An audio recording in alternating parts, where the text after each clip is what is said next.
நான் தோனி, அவன் சேவாக். யார் அவன்?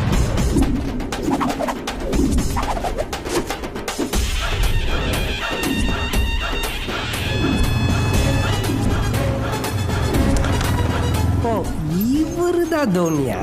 இவன் தான் சேவாக்கா.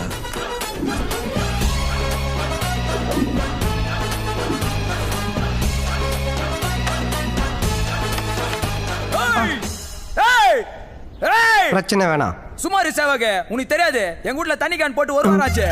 நில்றா. டேய், இன்னைக்கு மட்டும் நீ போகாம இரு. டேய் புறா முட்டை கண்ணா, எதிராளி நம்மளை பத்தி என்னடா நினைப்பான்?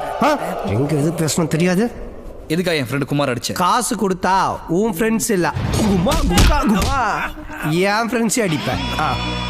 அதுவும் இல்லாம குமார் எங்க ஏரியா பொண்ணுக்கு லெட்டர் கொடுத்துருக்கான். உங்க ஏரியா பொண்ணு இல்ல, எந்த ஏரியா பொண்ணா இருந்தாலும் அவன் லெட்டர் கொடுப்பான். ஏன்னா அவங்க அப்பா போஸ்ட்மேன். அன்னைக்கு அவருக்கு வயிற்று வலி, அதனால அவர் லீவ் போட்டார். போஸ்ட்மேனா? இருங்க. Technical fault. சாரி சொன்னா போயிடுவோமா? அப்ப ஆளுக்கு 2 செட்டு பூரி சொன்னா போயிடுவீங்களா? கொஞ்சேரி சேவாக்கு பசங்களை கூட்டின்னு வந்துடுறான். வேணாண்டா, நம்மளே பார்த்துக்கலாம்.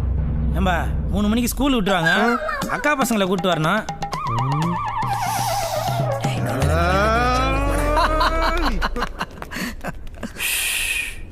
கொஞ்சம் பின்னாடி பார். ஐயோ, என் ஃப்ரெண்ட்ஸ் மட்டும் இல்ல, உங்க ஃப்ரெண்ட்ஸும் போயிட்டாங்க. ரெய்னா, விராட் கோலி. இப்போ என்ன பண்ண போறீங்க மிஸ்டர் ராஜ்கிரண்? என் பேர் எப்படி? எந்த ஒரு வேலையில் இறங்கிறதுக்கு முன்னாடியும் அதோட ஃபுல் டீடைல்ஸ் கேட்டு தான் இறங்குவேன். This is my policy. உங்க அப்பா ராஜ்கிரண் ஃபேன், அதனால தான் இந்த பேர் வச்சிருக்காரு. I am right? Yes mister Ramarajan. உங்களுக்கு ஒன்று தெரியுமா? ராஜ்கிரண் ராமராஜன் அவங்க 2 பேரும் ஃப்ரெண்ட்ஸ். அவங்களே ஃப்ரெண்ட்ஸாக இருக்கும்போது அவங்க பேர் வச்சு நம்ம ஏன் ஃப்ரெண்ட்ஸாக இருக்கக்கூடாது? கரெக்ட். நம்ம சண்டை போட்டுக்கிட்டாலும் வேடியை பார்த்து யாருமே இல்லை. So friends